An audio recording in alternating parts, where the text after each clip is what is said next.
Voilà, Mokata, j'espère que tout le monde va bien. Très heureux de vous retrouver pour cette étude. Elle On Amsterdam. commence aujourd'hui. On coupe le micro, s'il vous plaît.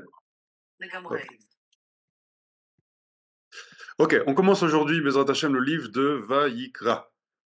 Donc, le deuxième livre. Ah, quelqu'un a un coup de fil. Dites-lui que je suis occupé. On commence le livre de Vaïkra. Donc, le troisième livre de la Torah. Attends, juste je m'épingle. Voilà. Donc, si on résume un petit peu le livre de Shemot, qu'on a terminé la semaine dernière, on a dit que le livre de Shemot est divisé en deux parties principales. On a le début, enfin la première moitié du livre, c'est la naissance du peuple d'Israël, l'asservissement du peuple d'Israël, sa libération, le don de la Torah. Et on avait expliqué qu'à travers cette libération, il y a un souffle et un vent de liberté qui se révèle dans le monde. Et la deuxième partie, c'est la construction du Mishkan. Trouma, Tetzavé, Kitissa, Ve'ekel, Pekudé. Et on commence maintenant le livre de Vaïkra. Le livre de Vaïkra, il est appelé chez les sages le livre des Kohanim. C'est-à-dire que tout le livre va traiter en immense majorité du service des Kohanim, du service des prêtres, les sacrifices, tous les détails sur les sacrifices, sur le service divin qu'effectuent les Kohanim dans le Mishkan. Et évidemment, on a une question qui va se poser, c'est pourquoi on appelle la paracha de Vaïkra Vaïkra, et pourquoi on appelle le livre de Vaïkra Vaïkra.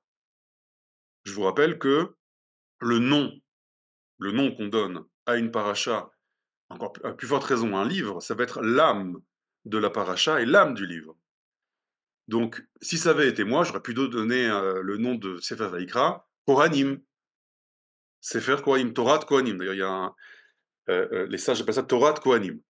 Ou alors Korban, Korbanot, ça veut dire le thème principal qui va être traité dans Vayikra, ça va être les Korbanot. Donc c'est très étrange d'appeler ce livre-là Vayikra. Donc on va essayer de découvrir pourquoi ce livre s'appelle Vayikra, pourquoi cette paracha s'appelle Vayikra. Alors vous me direz oui, parce que le premier mot de la paracha, c'est Vayikra. Oui, mais c'est pas une excuse. Il y a beaucoup de parachotes qui commencent par Vaïdaber, Hachem El Moshe les morts, et la paracha, ça s'appelle pas Vaïdaber à chaque fois. Donc on donne le nom de la paracha de la substantifique moelle, l'âme de cette paracha. Ça va. Je rappelle qu'un nom en hébreu, Shem, c'est lié à la dimension de l'âme, et c'est lié aussi à un objectif. D'accord? Les Shem Mahata Omer Etze. Dans quel but tu dis cela? Donc le nom, c'est aussi l'objectif. C'est-à-dire quand Dieu nous révèle ce nouveau livre, il y a une lumière particulière, il y a un objectif particulier. Il veut qu'on en fasse quelque chose de ce livre-là. Et apparemment, il veut le message principal du livre de Vaïkra, eh ben, c'est Vaïkra, qui veut dire un appel. Donc on va essayer de comprendre ça aujourd'hui. On va rentrer tout de suite dans les versets. Alors, on va commencer d'abord par la fin de la paracha de Pekoudé, donc la conclusion du livre de Shemot.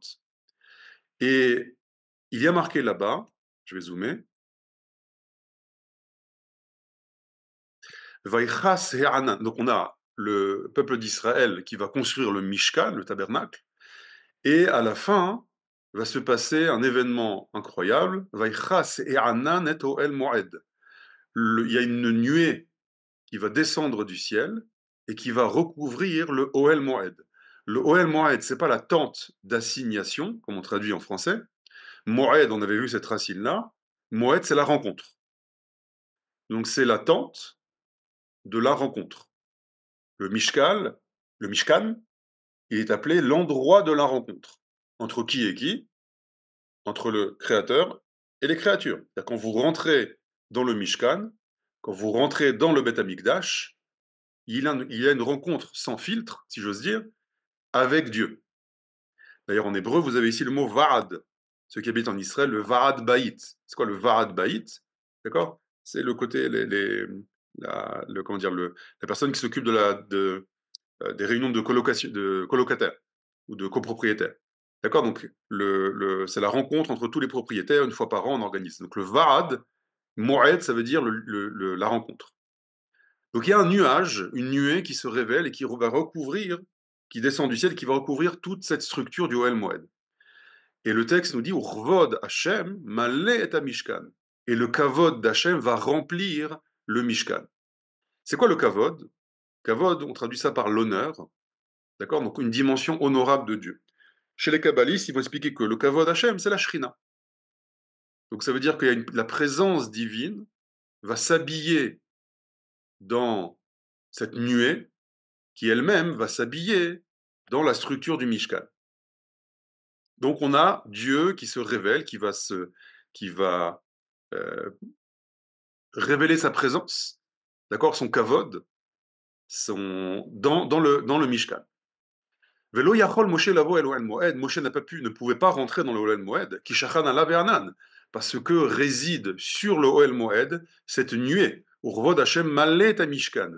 Le kavod d'Hachem remplit le Mishkan. Donc il n'y a plus de place pour l'instant pour un homme pour y rentrer. Même Moshe ne veut pas rentrer. Et lorsque cette nuée montait, disparaissait du Mishkan,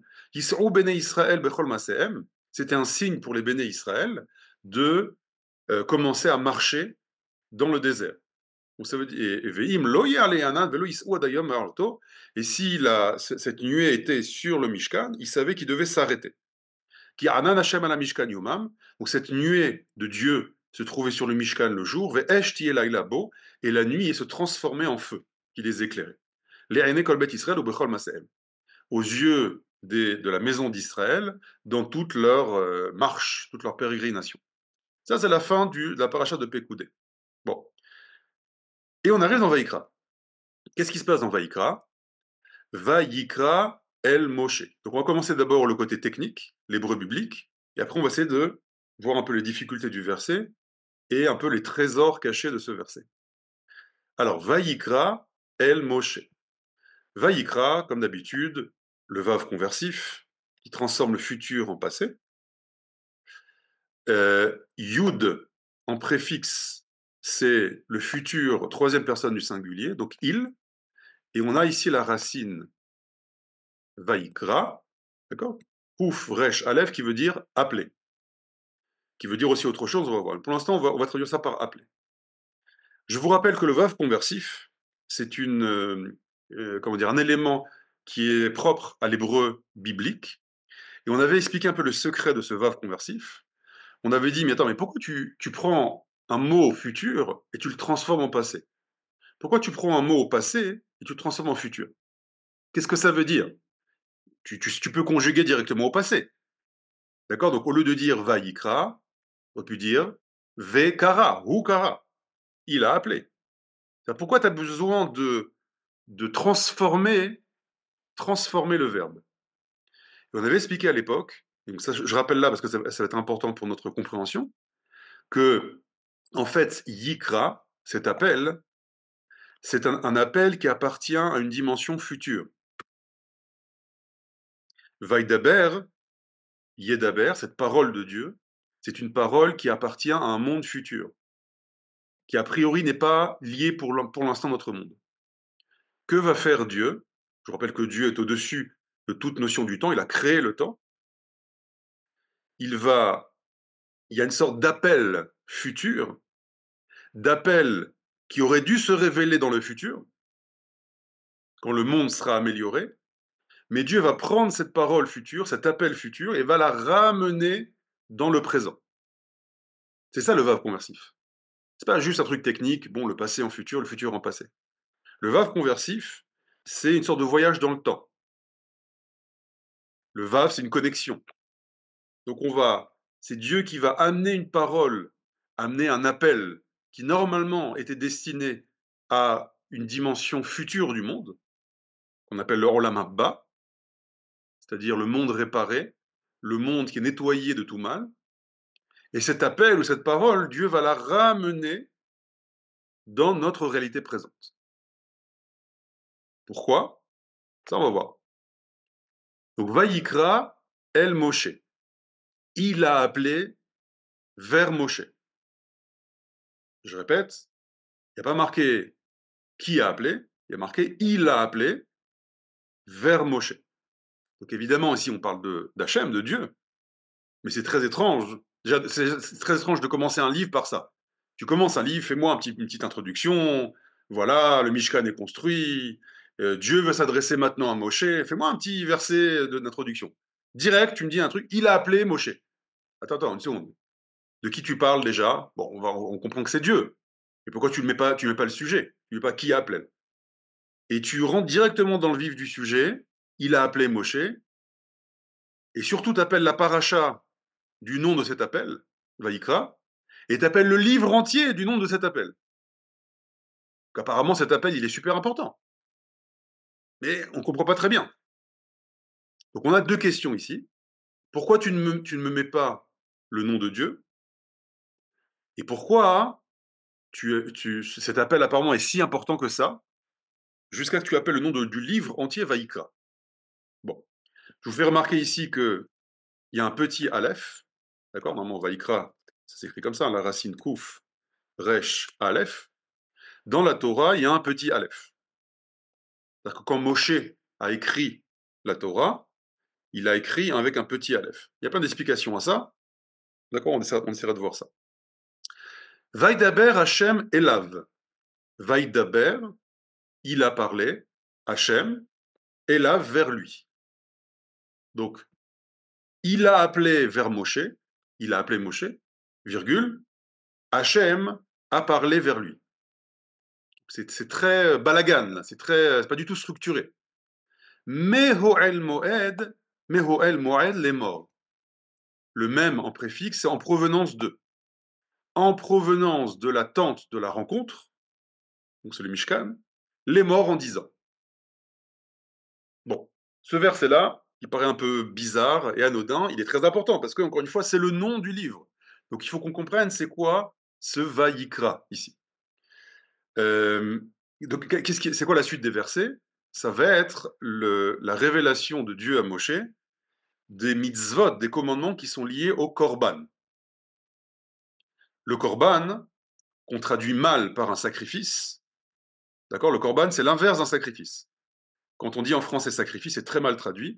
Un sacrifice, et je sacrifie quelque chose, ça veut dire j'ai une sorte de perte en chemin, alors que le korban, ça veut dire la racine karov, ouf, resh, bet, karov qui veut dire être proche. Donc le korban, c'est un acte que je vais effectuer qui va me rapprocher de Dieu.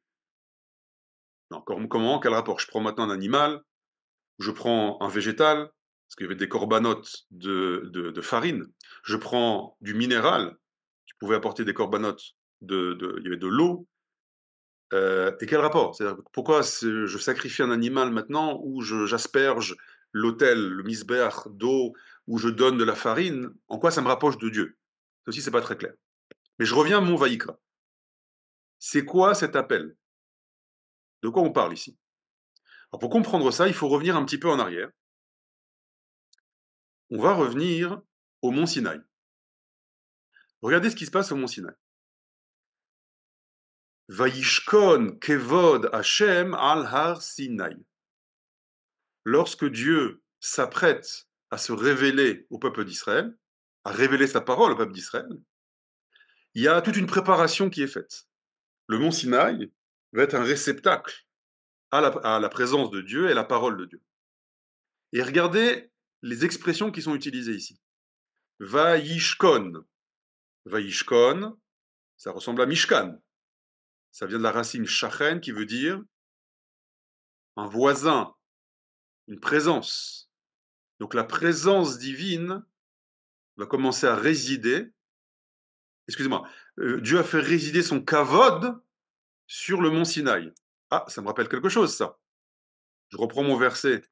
On va les mettre l'un à côté de l'autre. Regardez le dernier verset de la paracha de Écoudé. Qu'est-ce qui a marqué? Le Mishkan a été rempli du kavod Hashem. Le mont Sinaï, avant cela, Dieu a fait descendre son kavod sur le mont Sinaï. Bon, je continue. Vaïchaseu he'anan. Et il y a un nuage, une nuée qui a recouvert le mont Sinaï. Bah, ça me rappelle la nuée qui a recouvert le Mishkan. Sheshet yamim, pendant 6 jours. Et Vaïkra el Moshe. Et encore, il y a la même expression. Vaïkra el Moshe. il a appelé Moshe. Bayom Hashevi Mitoch Hanan, le 7e jour, de l'intérieur du nuage, de l'intérieur de la nuée. Donc c'est très très intéressant ici. Vous voyez qu'on a dans le mont Sinaï la nuée, le kavod d'Hachem, donc c'est cette présence divine qui va révéler. Et à travers cette nuée et ce kavod, il va y avoir un appel vers Moshe. Et c'est bizarre. La paracha du don de la Torah s'appelle pas Vaïkra. Ça s'appelle Yitro, d'accord. Et là, on refait, c'est une sorte de Mahamad Har Sinaï bis, c'est une sorte de révélation du Sinaï bis, et on a les mêmes éléments, on a le Mishkan, Vayishkon,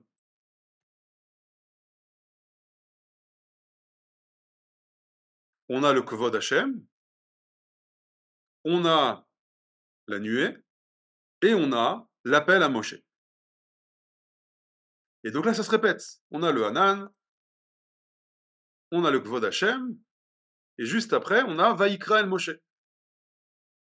Qu'est-ce que ça veut dire, ça? Alors, si c'est quelque chose de très très profond, on l'avait étudié, si vous vous souvenez bien, dans le Ranban,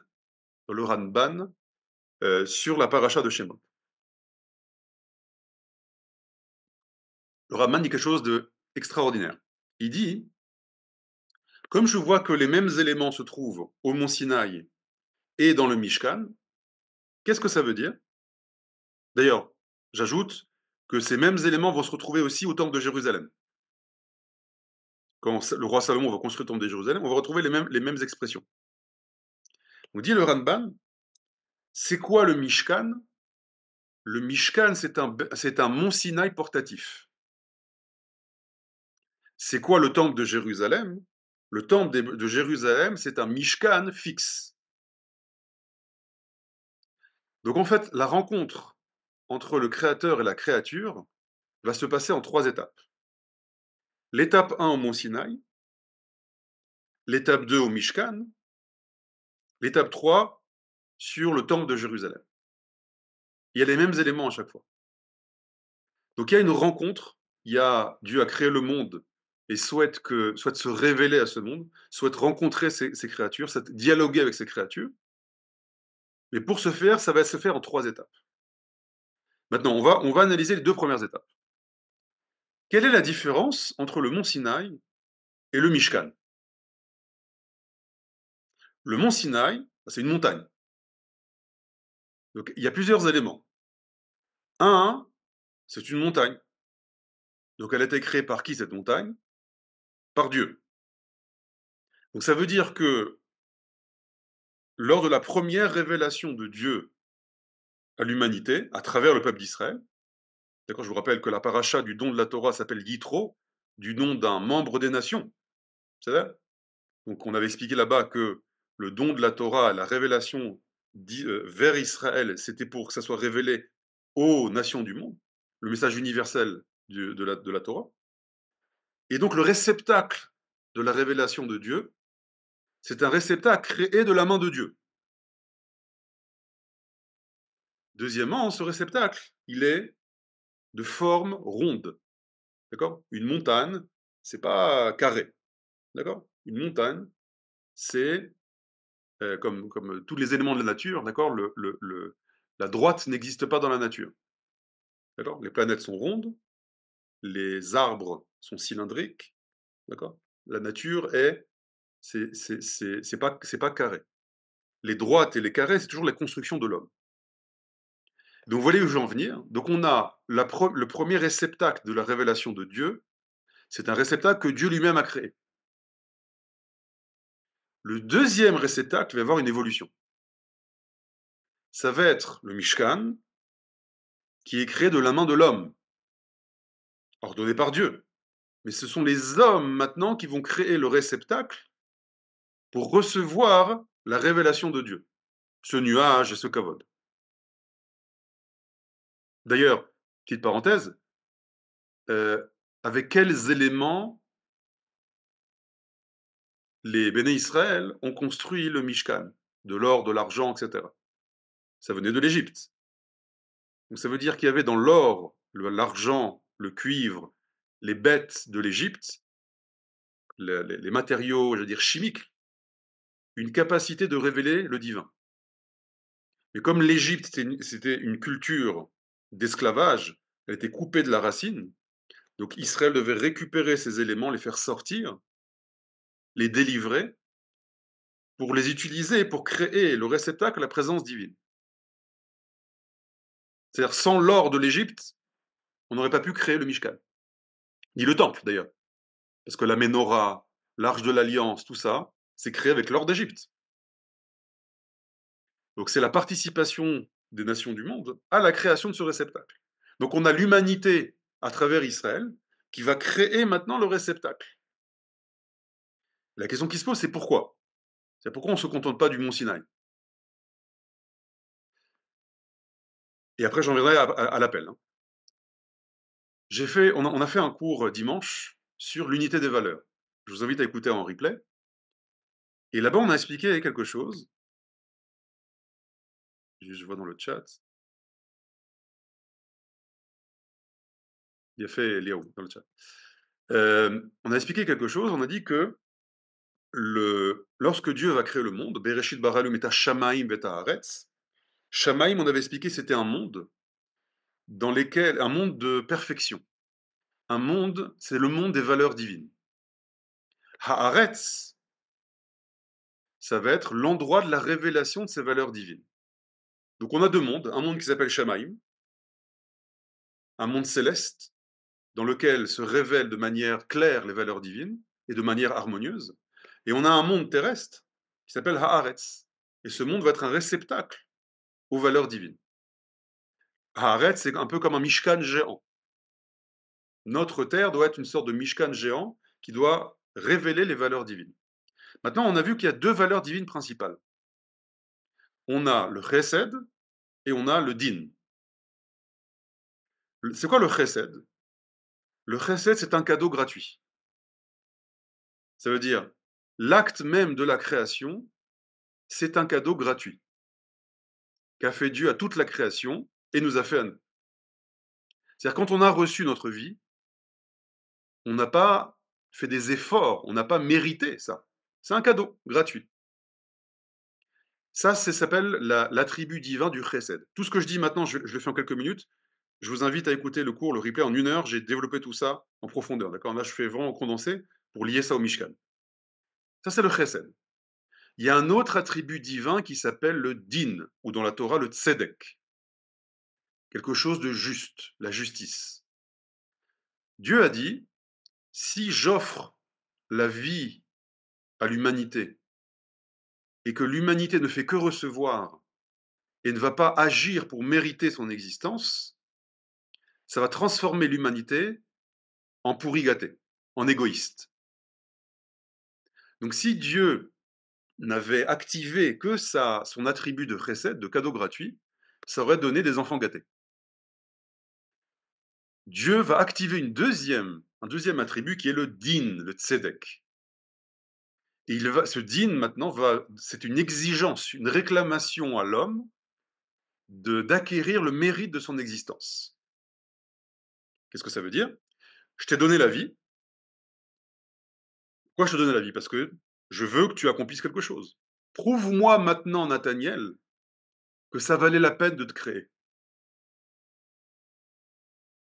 Quand une personne prouve par ses actes, par ses pensées, par ses paroles, par ses actes, qu'elle est en accord avec les valeurs divines d'origine pour lesquelles elle a été créée, elle devient un tzaddik. Un tzaddik, c'est celui qui est en accord avec l'attribut de tzedek, de justice. Ça veut dire qu'une personne, par sa vie, par son développement, a justifié rétroactivement sa création.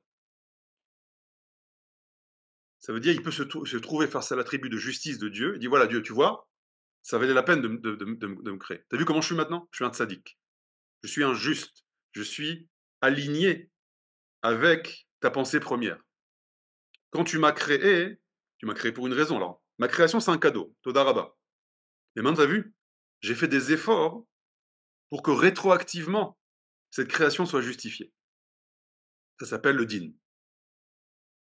Le problème qu'on avait expliqué là-bas, on a vu le Midrash, qui disait que Dieu a voulu créer au début le monde par l'attribut du din. D'accord? Il n'y a rien de mieux que de mériter ce que tu reçois. Le problème, c'est que on a un besoin de l'humanité, ça s'appelle du temps.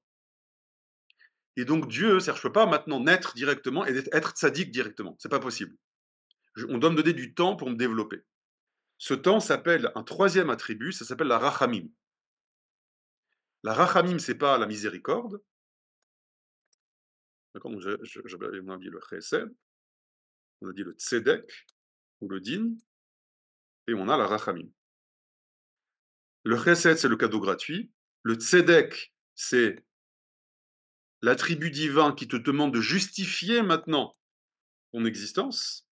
Et la rachamim, ça vient de la racine rechem, on l'a vu ça plusieurs fois. Rechem qui veut dire une matrice. Donc c'est pas la miséricorde, hein, la rachamim, c'est très mal traduit. Et c'est quoi la matrice? C'est un réceptacle, le ventre de la maman, qui laisse du temps au fœtus de se développer, d'arriver à maturité. Donc le monde dans lequel on est une matrice géante. C'est le ventre d'une maman qui nous laisse du temps. Donc on a reçu la graine. D'accord, imaginez le monde comme le ventre d'une maman. La graine, c'est le chesed. On a reçu notre vie. La rachamim, c'est le temps qu'on a pour devenir sadique, pour justifier qu'on a été créé, pour se tenir face à l'attribut de rigueur de Dieu, la justice, et dire, tu vois, Dieu, ça valait la peine que tu me crées. Ça, c'est au niveau de ma vie. C'est-à-dire que j'ai une responsabilité individuelle, et on a une responsabilité collective, de justifier notre existence, de mériter rétroactivement notre existence. Mais on a aussi un autre devoir, c'est également de mériter la rencontre avec Dieu. Parce que qu'est-ce qui s'est passé au mont Sinaï? Vous vous souvenez? Dieu a pris un réceptacle qu'il a lui-même créé, le mont Sinaï, et il a fait descendre là-bas la nuée, sa présence divine, il a appelé Moshe, mais tout ça c'était chesed, c'était un cadeau gratuit.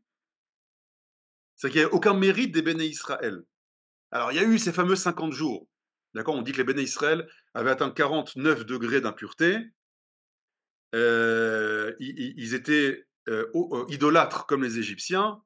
C'est-à-dire que si tu prenais un hébreu, un égyptien, il y avait très peu de choses qui le différenciaient, au niveau moral, j'entends. Alors il y a une combine, mais c'est une arnaque. Les 50 jours, entre Pessah et Shavuot, Dieu a fait une sorte de nettoyage accéléré pour nous faire mériter. Mais c'est pas vrai. C'est vrai, mais c'est pas en 50 jours que tu te nettoies de 210 ans d'esclavage. Ça prend du temps. La preuve, c'est que juste après, il y a eu plein de problèmes. Et la faute du veau d'or, et la faute ils se sont plaints toute la journée, ils voulaient de l'eau, ils voulaient, etc., etc. Donc tu sens qu'il n'y a pas eu un nettoyage en profond. Donc en fait, c'était un cadeau. C'était un cadeau gratuit. Donc Dieu, il fallait quand même une phase de transition. Donc il y a eu 50 jours de transition, d'accord, dans lequel Dieu a fait un cadeau. Il nous a accéléré les capacités à être prophète, en réalité. Être prophète, tu ne deviens pas prophète en 50 jours. Ça prend une vie pour être prophète.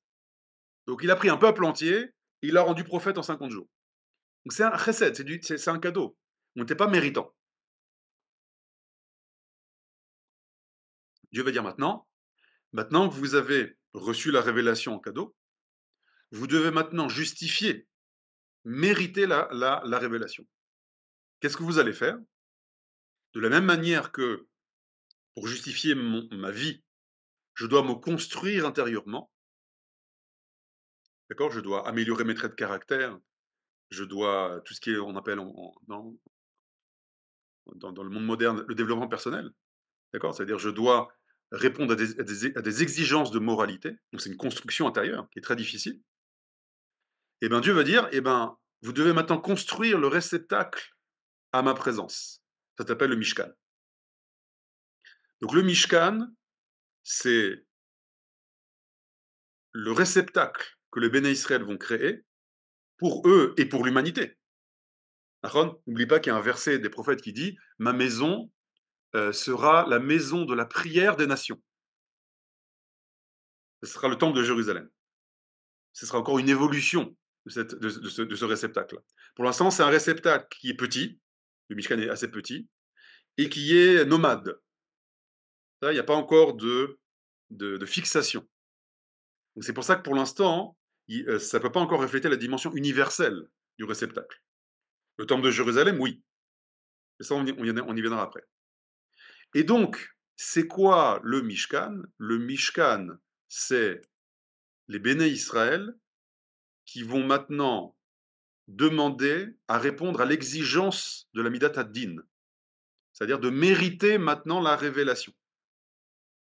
Comment tu vas mériter la révélation? D'abord par la trouma. Il faut un élan du cœur profond, un élan d'âme, d'accord, que tu vas donner maintenant pour le Créateur. Le Créateur t'a donné la vie et t'a donné la révélation. Maintenant, tu dois redonner. D'accord? Tu dois payer ce que tu as reçu. Donc ça commence par toute la phase de la terouma, et ça commence après par l'acte de la création du Mishkan. Et je vous rappelle qu'on avait étudié que il y a un parallèle entre l'acte de la création du monde et l'acte de la création du Mishkan.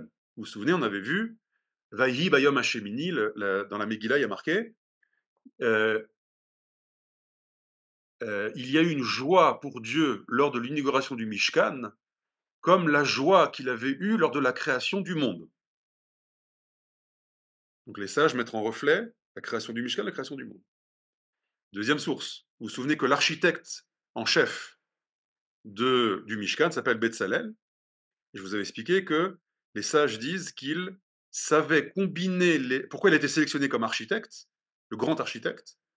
Parce il savait combiner les lettres hébraïques, par lesquelles le monde a été créé. Donc, dans les cours sur lettres, on a expliqué ça longuement, que les lettres hébraïques sont en fait des sortes de particules élémentaires spirituelles. Elles cachent une énergie divine que Dieu a utilisée par sa parole pour créer le monde. Et pour créer le Mishkan, il fallait quelqu'un qui connaisse le secret de ces lettres et qu'il sache créer également avec les lettres. Et vous savez ce qu'a dit le Rav Ben Arosh? Il a dit que Betzalel créé par la parole. Ça, c'est les secrets du Sefer Yetzira. Le Sefer Yetzira, c'est un des livres de Kabbalah les plus antiques, écrit par Abraham selon la tradition, qui révèle le secret des lettres et qui révèle comment créer. Toute l'histoire du golem de Maharal de Prague, ceux qui connaissent, que le Maharal a créé une créature pour sauver Israël il a utilisé le Sefer Yetzira. C'est une sagesse qui a été transmise par Abraham. Et donc Betzalel connaissait cette sagesse-là. Et donc c'est quoi l'acte de la création du Mishkan? C'est en fait l'acte de Bereshit bis. Bereshit, c'est Hachem qui travaille. Le Mishkan, c'est l'homme qui travaille. Donc le Mishkan, c'est énorme, il faut comprendre. Le temple de Jérusalem, c'est énorme. Le temple de Jérusalem, c'est une construction d'un monde. On construit le monde comme Dieu a créé le monde. Dieu, il a créé la montagne pour se révéler. Nous, on va créer le Mishkan pour se révéler. Mais il a créé la montagne avec des lettres, par la parole. Donc il faut qu'on crée le Mishkan avec des lettres, et par la parole. C'est la même chose.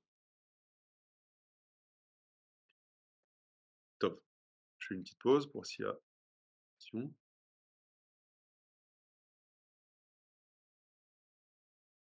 On verra ça. Je continue. Tout ça, c'est le contexte de Vaïkra, je vous rappelle. Tout ce que je viens de dire maintenant, c'est la fin de la paracha la semaine dernière. Dans ce contexte-là, il y a un appel. Vaïkra El Moshe. Vous vous souvenez, on a dit, attends, il n'y a pas marqué que Dieu parle. Normalement, il y aurait dû avoir marqué Vaïkra Hachem El Moshe. Dieu a appelé Moshe. Il n'y a pas marqué Hachem, et on a dit que cet appel-là, il est tellement important que ça va être l'âme de la paracha et l'âme du livre. Donc apparemment, qu'est-ce qui va se passer? On va avoir une transformation. Ken, pourquoi on a créé le Mishkan par la parole? J'ai expliqué que la parole divine est créatrice. Comment Dieu crée? Il crée par la volonté, par la pensée et par la parole. Donc le souffle divin, la parole divine, c'est créateur. De la même manière, on a une âme divine, donc notre parole est aussi créatrice. C'est-à-dire, les mots que je dis maintenant, les mots que vous dites, c'est pas juste des ondes qui se diffusent dans l'air et qui disparaissent. Ces mots-là laissent une trace dans la réalité. Tous les mots qu'on dit. Puisqu'on a une âme divine, notre parole, notre pensée, notre volonté qui s'exprime dans la parole, laisse une trace dans la réalité. C'est créateur. On peut créer, on peut détruire. D'accord? Pourquoi c'est si grave de faire de la médisance, du lachon hara? On dit: «Celui qui fait du lachon hara, il se détruit lui-même, il détruit la personne qui l'écoute et il détruit la personne, dont il parle». C'est-à-dire, je lui dis: «Lui, c'est un nul, c'est du lachon hara». Qu'est-ce que j'ai fait? C'est des vibrations de mes cordes vocales avec des ondes qui sortent de ma bouche, qui font vibrer l'air. C'est ça, la parole, en physique. Non, ta parole physique, c'est un réceptacle à une parole spirituelle. Donc quand tu dis du mal de quelqu'un, tu utilises des capacités divines que Dieu a mis en toi, des capacités, de création, que tu as maintenant une énergie créatrice, que tu vas habiller dans un réceptacle mauvais. Donc cette combinaison, que c'est les mauvaises paroles. Cette combinaison-là, ça va agir et ça va détruire. Ça va te détruire toi, détruire la personne qui t'entend et ça va même détruire la personne qui est même pas là. Il est à l'autre bout du monde, tu parles de lui, ça agit sur lui. Avec les découvertes de la physique quantique, les Havdil, on a une petite idée donc là, tout ce que je dis évidemment, c'est des choses spirituelles. Mais en physique quantique, il y a ce qu'on appelle l'intrication quantique, et ça nous donne une petite idée, c'est-à-dire on a une sorte d'image de ce que je viens de dire spirituellement, dans la réalité physique. L'intrication quantique, c'est quoi? C'est on va, comment dire? Lier deux particules quantiques ensemble et après on va les séparer. On va prendre une particule, on va la mettre à Paris, l'autre particule, on va la mettre dans un laboratoire au Japon. Et les physiciens quantiques ne comprennent pas pourquoi, mais quand je vais maintenant agir, quand j'envoie un rayon laser sur la particule quantique à Paris, donc ça a des conséquences. Je vais exciter la particule, je vais agir sur elle. Et ben à l'autre bout du monde, la particule au Japon, elle va être aussi excitée comme si on lui avait mis un rayon laser alors qu'on n'a rien fait. Donc vous voyez que physiquement, en physique quantique, on voit que quand on agit sur un élément à l'autre bout du monde, ça a une influence sur un autre élément à l'autre bout du monde sans qu'on le touche, sans qu'on fait rien. Ça, c'est physique. Donc on ne comprend pas très bien comment ça marche. D'ailleurs, Richard Feynman, qui était un des plus grands physiciens quantiques, il a dit: «Personne ne comprend vraiment la physique quantique». Donc quand tu as quelqu'un qui a passé sa vie c'était un des plus grands qui dit ça, tu comprends ici que c'est un monde totalement mystérieux, mais c'est physique, c'est pas du spirituel, là, c'est vraiment de la physique. On peut vérifier ça par des éléments. Donc voilà, ça c'est pour dire la parole est créatrice. Donc quand le Mishkan a été créé, donc on peut créer des éléments physiques par la parole. Il y a fait ce qui se passe avec les jumeaux, d'accord? Ce que dit Evelyne dans le chat. Voilà, c'était pour répondre à la question qui m'a posé la question? AgriLight, sur qu'est-ce que c'est que le Mishkan créé par la parole. Donc si on sait utiliser la parole, si on a une pureté intérieure, on connaît les secrets de ces lettres, de cette parole-là, on peut même créer des éléments physiques. Ça, c'est le Sefer Yetzira. On parle dans le Talmud de sages qui ont créé des animaux. On parle de sages qui travaillent un peu ce que vous avez dans les films de super-héros, là. Dans le Talmud, il y a marqué des sages qui traversaient les murs, qui devenaient invisibles, c'est-à-dire qui agissent sur la matière de manière miraculeuse. Ça, comment ça marche? Quand tu connais le secret des lettres, tu as les clés des racines de la création et donc tu peux agir à ta guise sur cette création. C'est ça les miracles. Donc ça, c'est par rapport au Mishkan. Je reprends ici l'appel. Vayikra el Moshe. Ah oui, effectivement, une petite parenthèse, je voulais dire en introduction, ce cours-là un petit peu particulier, en général, on prend chaque mot, on pose des questions, et cetera. Mais là, comme c'est l'âme de Vayikra, je voulais vraiment m'approfondir sur ce mot-là, Vayikra. Donc c'est quoi cet appel? Dans le contexte dont on a parlé, donc dans une création humaine qui ressemble à une création divine. C'est ça le Mishkan. Cette création humaine permet à l'homme d'avoir le mérite maintenant de la révélation divine. C'est plus un cadeau de Dieu, je me révèle à toi. Maintenant, voilà, cette révélation que tu as faite au Mont Sinaï, elle est justifiée, méritée. J'ai agi pour maintenant recevoir ta parole. C'est le Mishkan. Et dans ce contexte-là, il y a un appel, Vaïkra. Un appel qui est caché. Il n'y a pas le nom d'Hachem. Et dans la paracha de Vaïkra, il y a marqué El Moshe. Donc cet appel, il y a un mouvement. Il se dirige et il arrive seulement à Moshe. Va dire Rashi, et vont dire les sages, deux choses. Va dire cet appel-là, c'est une parole divine qui sortait du Mishkan, qui sortait de l'équilibre entre les deux chérubins, sur l'arche de l'Alliance, les deux chérubins. Entre les deux chérubins, il y avait une parole divine qui sortait, mais la parole divine était précédée d'un appel. Disent les sages, Vayikra Achana Ladibour. Je vais vous montrer. Vous voyez ce que dit Rashi? Ce qu'il dit Rashi. Ok. Rashi dit comme ça, Vayikra el Moshe, lechol dibrot ou lechol amirot ou lechol tzivuim kadma kriya, leshon chiba. Il dit que, là c'est marqué Vayikra el Moshe, il dit, mais sache que avant chaque prophétie de Moshe, il y avait d'abord un appel. Donc c'était pas marqué à chaque fois, mais sache qu'il y avait un appel. Donc c'était marqué au Mont Sinaï, c'est marqué ici, d'accord? Mais sache qu'à chaque fois que Moshe prophétisait, il y avait un appel. Alors dans le pshat de Rashi, il y a le pshat et le sod de Rashi. Dans le pshat de Rashi, il dit c'est la shon chiba, parce que Dieu chérissait Moshe, et donc d'abord il l'appelait. D'accord? Comme quand tu rencontres quelqu'un dans la rue, ah, Shmuel, Shmuel, d'accord, tu l'appelles, et après tu vas lui parler. Ça va? Tu débarques pas comme ça et tu parles directement. D'accord? Tu l'appelles d'abord pour créer la connexion. Maintenant, il y a une autre phrase des sages qui dit Kriya achana ledibur. L'appel est une préparation au dialogue, à la parole.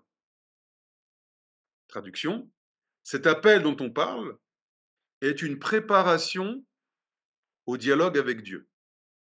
Comment s'appelle le dialogue avec Dieu? La prophétie. Donc, chaque prophète qui prophétisait, et à leur tête Moshe, il y avait d'abord un appel. Cet appel-là préparait à la rencontre. Dans le pshat, c'est juste avant de prophétiser, hein, Dieu appelait Moshe, Moshe. Et il répondait Hineni, me voici. Et après, Vaidaber Hashem el Moshe, il lui parlait. C'est dans le pshat.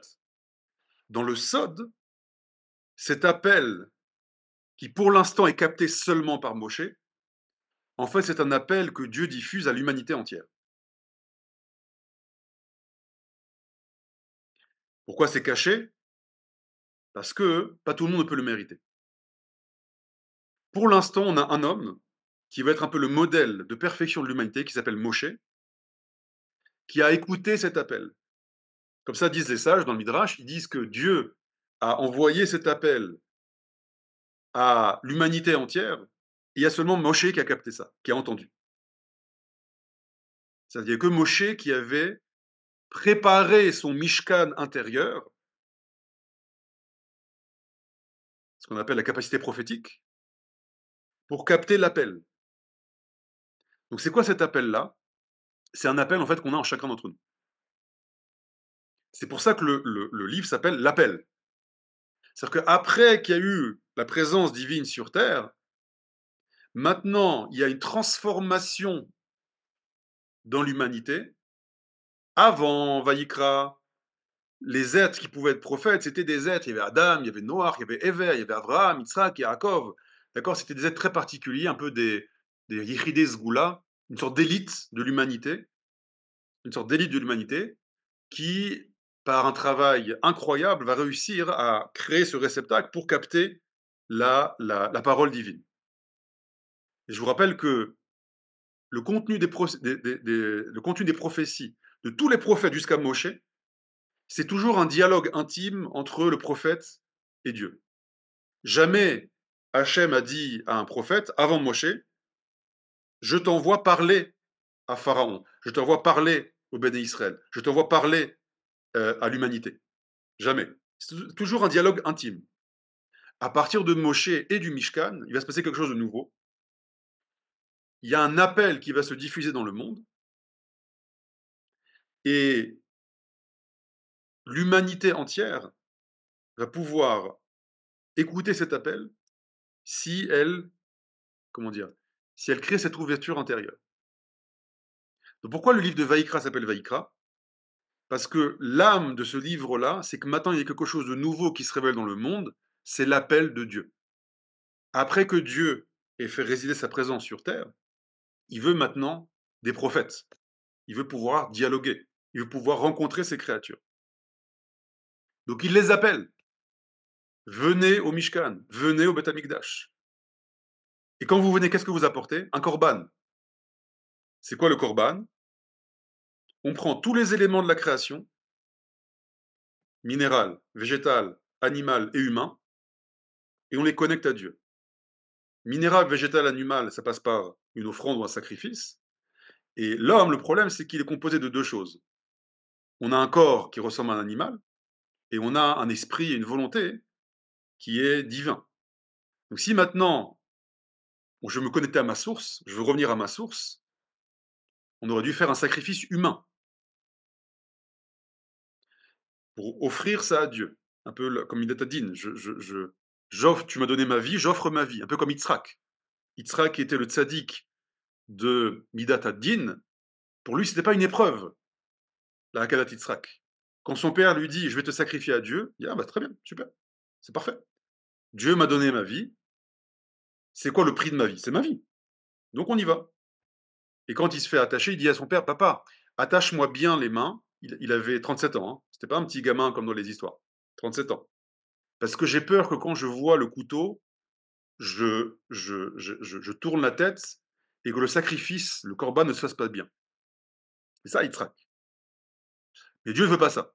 Dieu ne veut pas de sacrifice humain. Donc à la place du corps de la personne, on offre un animal, mais on va poser nos mains sur l'animal. Dit le Ranban, il faut en fait que une sorte de transfert. D'accord? C'est tout ton être que tu sacrifies maintenant à Dieu, que tu rapproches de Dieu par le Corban. Donc Dieu t'appelle du Ohel Moed, tu vas vers lui, tu te reconnectes à ta source. Et qu'est-ce que tu puises de là-bas? Disaient les sages qu'au Beth Amikdash, il y avait ce qu'on appelle Simcha Bet HaShoeva. Il y avait la joie du fait qu'on puisait de l'eau et on aspergeait de l'eau d'un fleuve à Jérusalem sur l'autel. Et les sages disent les prophètes puisaient la prophétie du Beth Amikdash.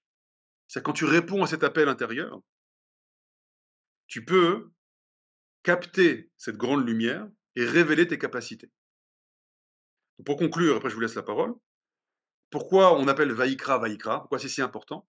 Parce qu'en fait, l'appel qu'a entendu Moshe, cet appel qui réveille en fait ses capacités, qui le pousse à devenir prophète, bon, en l'occurrence il était, c'est le modèle que chaque être humain doit effectuer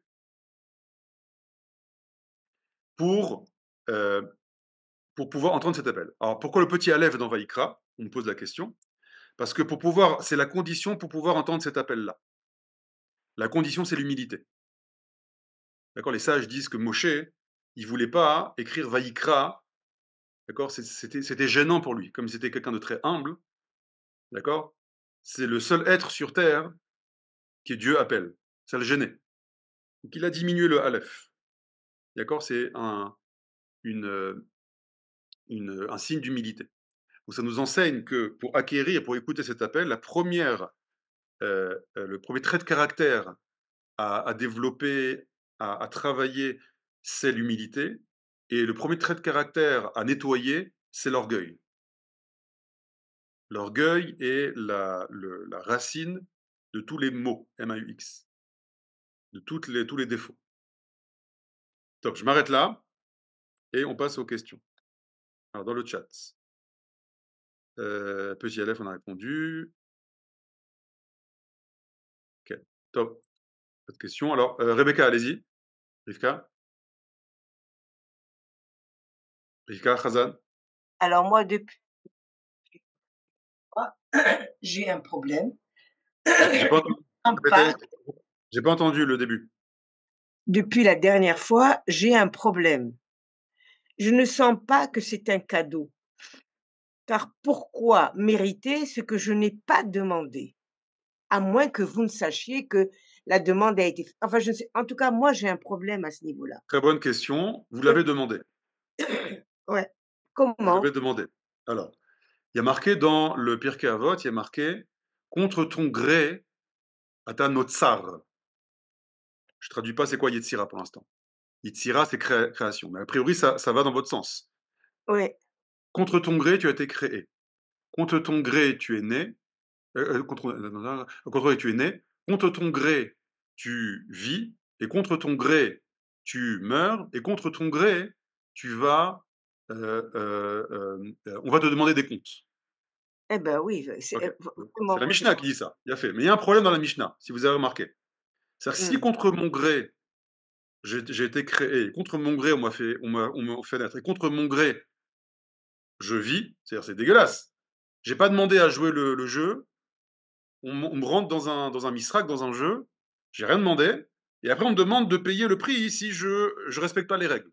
bravo, exactement, c'est ce que je pense. C'est ce qui est marqué dans la Mishnah, a priori. Mais il y a un petit mot dans la Mishnah qui est important, il dit contre ton gré, tu meurs. Pourquoi contre ton gré, tu meurs? Si ce monde c'est un enfer, moi j'ai rien demandé, qu'on me foute la paix, pourquoi je veux vivre? Oui, voilà. Dit le Gaon de Vilna, en fait, quand il y a marqué contre ton gré à ta notsar, notsar c'est l'étape fétale, dans le fœtus, dans le ventre de la maman. Il dit, mais ce qui se passe avant, c'est-à-dire ton âme qui descend dans le ventre de la maman, ça, c'est pas contre ton gré, tu l'as décidé. Il se base, le Gaon de Vilna, sur une source dans le traité de Rosh Hashanah, où il y a marqué Kol maase bereshit le da'atan nivrehu. Mmh. Toutes les créatures ont été créées par les da'atan, en pleine connaissance, en pleine conscience. C'est pas très clair. Rashi dit, écoutez bien ce que dit Rashi, Sha'alu otan ha'im retzonam lehibare ve'amru ken.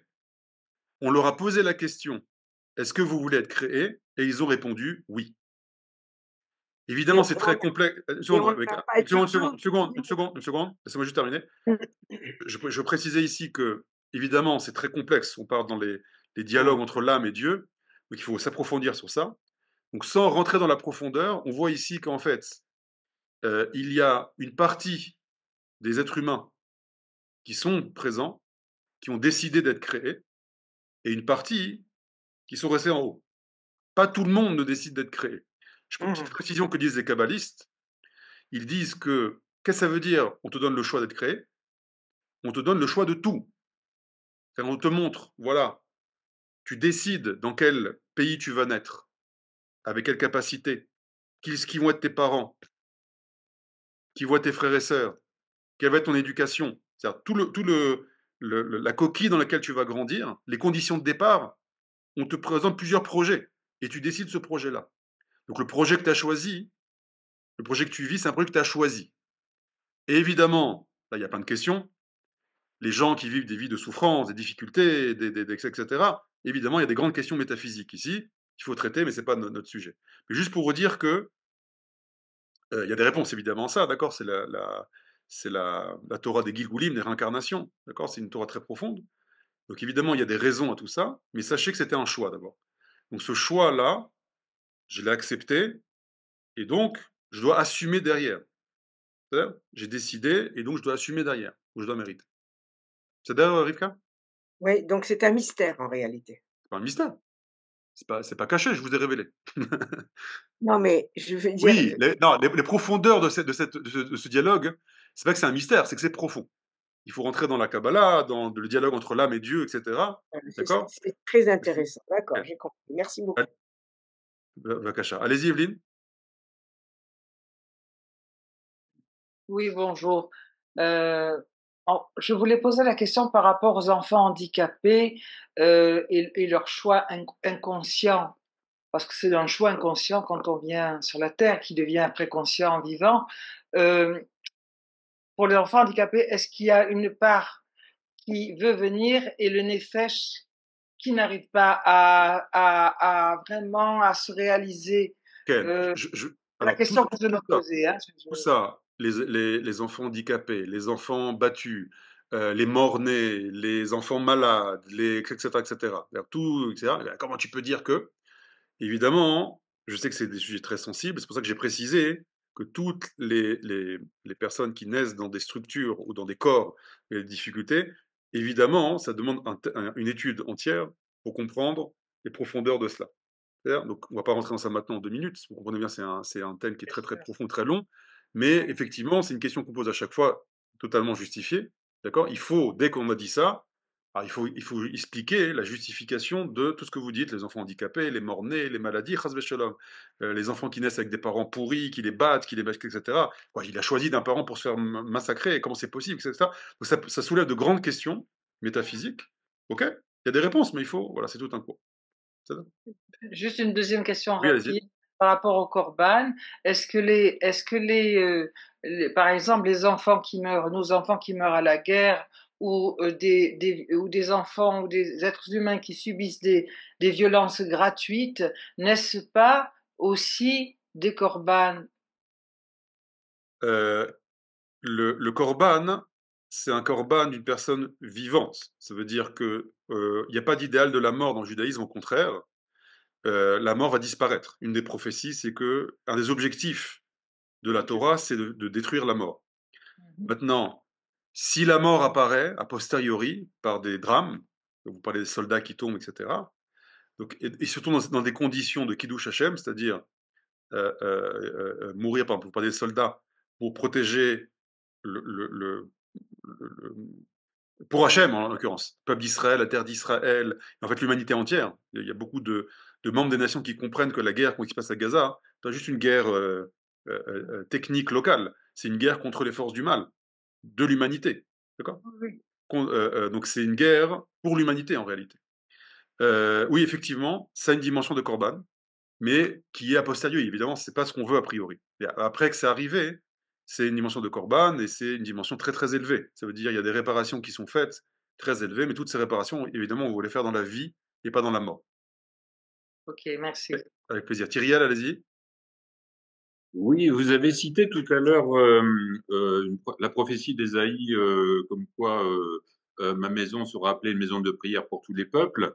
Euh, Ça veut dire que Moshe avait reçu aussi cette révélation-là, que ça, c'était une préfiguration de quelque chose de bien plus grand pour l'humanité entière. Bien sûr, bien sûr. N'oublie pas que Moshe a reçu la tradition de Abraham. C'est-à-dire la graine de tout ce qu'on parle maintenant, c'est Abraham. Abraham, le message d'origine. Vous connaissez dans l'Echlecha. Venivechupecha, comme Ishpechot Adama. Seront bénis par toi les nations, les familles du monde. D'accord. Donc c'est-à-dire qu'il y a une dimension universelle. Cette graine qu'a reçue Abraham, ce projet, d'accord. Une des ramifications, ça va être une ramification très importante. Ça va être le mont Sinaï, le Mishkan, puis le temple de Jérusalem. Oui, allez-y, Eliaou. Bonjour Rav. Shalom. Je comprends très bien qu'au niveau individuel, on puisse choisir de descendre dans ce monde. Mais au niveau du peuple, on n'a pas choisi d'avoir la destinée de sortir d'Égypte Tout à et on fait. n'a pas choisi la destinée, la mission du Sinaï. On a été obligé Exactement. Vous avez dans tout à les fait deux raison. cas. Exactement. L'âme du peuple d'Israël et Alors, oui et non. C'est-à-dire, comment le peuple d'Israël a été créé? Il a été créé par deux volontés. La volonté du Créateur et la volonté d'Abraham. C'est-à-dire, si Abraham dit non maintenant, non, ça m'intéresse pas ton projet, moi je suis bien là, j'ai Nefesh Ashua Haran, j'ai mon petit groupe d'élèves, j'enseigne le Dieu unique, ça m'intéresse pas là, ton projet, créer un État, Beth Amikdash, ça m'intéresse pas. Et ben, Dieu doit trouver une autre solution. C'est-à-dire que ça part de la racine, toutes les identités nationales, on avait expliqué ça, naissent de mouvements naturels, d'accord. Ça peut être des guerres qui vont forger une identité nationale, ça peut être des événements, comment dire, comment on appelle ça, des tremblements de terre, mais la seule identité nationale qui était forgée par la volonté, c'est l'identité nationale d'Israël. Et après qu'elle a été décidée, alors là, il y a un cap, vous avez tout à fait raison, qui est au-delà des volontés individuelles. Oui, Caroline? Oui, je voudrais revenir sur le sacrifice, des animaux avec tout le rituel où on plonge les mains dans le sang et surtout on égorge la bête. Ken, Heu, j'ai du mal à comprendre comment on se rapproche d'Hachem par rapport à des actes qui nous paraissent assez violents, en fait. Ken, Ken, Puisque très bonne vous venez question. de dire Ken.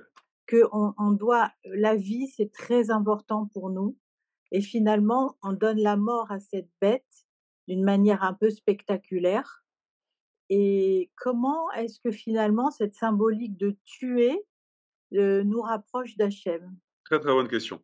Alors, aux yeux de l'homme moderne, c'est-à-dire, dans l'Antiquité, le sacrifice était quelque chose de totalement évident. Il faut comprendre pourquoi. C'était pas juste parce que c'était pas des barbares. Il y avait des civilisations très très avancées, même moralement. Aux yeux de l'homme moderne, toute l'acte du korban, c'est quelque chose de très difficile à comprendre. Comment, par la mise à mort d'un animal, ça peut reprocher de Dieu? Euh, Comme c'est une question sensible, j'ai pas envie de répondre en 2 minutes. Je vous invite à écouter, quand j'étais plus jeune, j'ai fait une interview du Rav Cherki, d'accord? Je demanderai à David de vous le diffuser. Une bonne demi-heure sur ce thème-là, sur les sacrifices, d'accord? Et là, vous avez une demi-heure où le Rav Cherki explique en profondeur et répond à vos questions. Il explique en quoi cet acte qui paraît un peu barbare, qui paraît cruel, qui paraît en fait cache un rapprochement avec Hachem.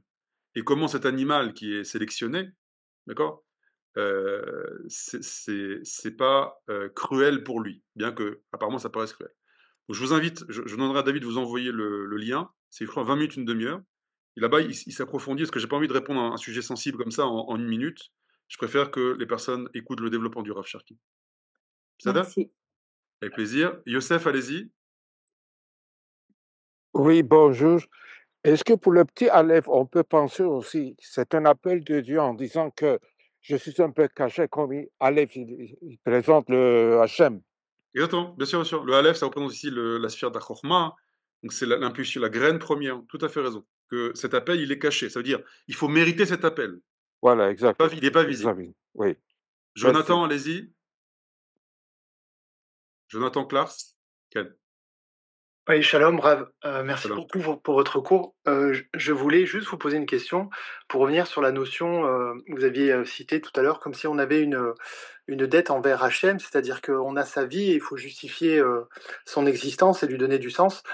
Je mets ça dans tous les jours, j'essaye de faire en sorte de trouver le point d'harmonie entre, on va dire, le corps, les actions que je vais faire, mon mental qui a besoin de rationalité, et finalement ma neshama ou mon inconscient qui, elle, a une volonté, une imagination créatrice et infinie. Et quand j'arrive à trouver par moments ce point d'unité, ce point d'harmonie, que ce soit dans les enseignements que vous donnez sur Orot Vekelim ou dans les interactions quotidiennes, l'information arrive avec une précision et tout prend sens. Et là, j'arrive à basculer dans la satisfaction d'être, dans la joie. Il n'y a plus de doute et il y a encore moins de tristesse.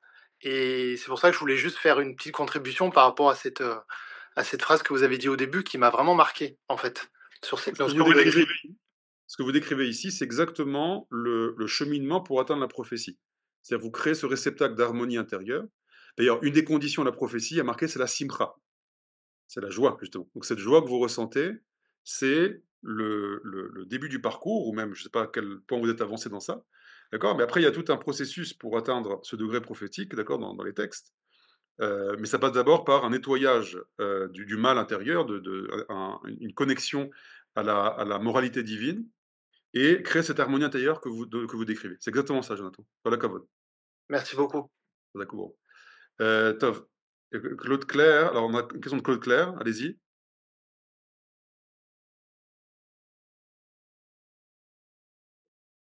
Claude Claire. Juste Fabienne dit dans le chat, est-ce que la terre d'Israël aide à attendre l'appel? Évidemment. D'accord? Cet appel dont on parle ici, c'est très important parce qu'il est clair en terre d'Israël. D'ailleurs, les personnes qui font leur alia, ils ont entendu cet appel. Si on fait cet alia, ça veut dire qu'on a entendu cet appel. C'est marqué dans le prophète. D'accord? Allez-y, Claude Claire.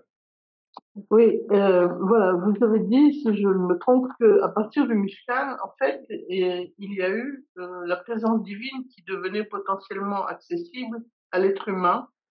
Et vous avez aussi mentionné que c'est notre travail qui devait permettre notre connexion à Hachem et donc acquérir éventuellement la prophétie. Alors, ce que je ne comprends pas bien, c'est l'utilité du Mishkan, vous l'avez démontré, mais l'utilité du temple, théoriquement, elle n'est plus nécessaire. Si nous faisons un travail intérieur qui nous permet de recevoir ou de capter la présence divine, nous n'avons plus besoin du temple. Okay, très bonne question. Dans le livre de Sefer Yetzira, il y a marqué que toute la réalité, c'est l'interaction de trois entités, le temps, l'espace et l'homme. De la même manière que l'homme a une âme, le temps a une âme et l'espace a une âme. Et donc l'homme va influencer le temps et l'espace et le temps vont influencer l'homme et vont s'influencer mutuellement. Donc ce triangle-là, d'accord, dans le Sefer Yetzirah qu'on appelle Ashan, Olam, Shanan, Nefesh, le Rav Ben Arosh en parle souvent, ce triangle doit, Jonathan parlait d'harmonie, c'est-à-dire qu'il faut harmoniser son être, mais c'est pas suffisant pour recevoir ça. Il faut être en harmonie avec la dimension du temps et avec la dimension de l'espace. Donc ça veut dire qu'il faut un mishkan intérieur en vous, et ça vous avez tout à fait raison, c'est mon travail personnel. Il faut un mishkan dans l'espace, il faut un mishkan dans le temps. Il faut trois réceptacles à la révélation, parce que je suis mon être, mon identité, dépend du temps et de l'espace. Donc je dois créer un réceptacle dans mon être intérieur, mais ce n'est pas suffisant. La réalité, c'est, encore une fois, c'est l'interaction de ce triangle, le temps, l'espace et l'homme. Ça forge la réalité de Haaretz. Et donc, pour que Dieu se révèle, Mina Shamaim Ba'aretz, il faut créer trois mishkan. Un mishkan à l'intérieur, un mishkan dans l'espace et un mishkan dans le temps. Mishkan intérieur, c'est ce que vous avez dit, le développement personnel, ce qu'a parlé de Jonathan tout à l'heure. Le mishkan dans l'espace, c'est le temple de Jérusalem. Et le mishkan dans le temps, ça je ne vais pas en parler maintenant, parce que je n'ai pas le temps. Mais il y a aussi un mishkan dans le temps. Voilà, je vais m'arrêter là. Je vous dis Toda Rabba pour votre écoute et pour vos questions. Très bonne semaine. Merci.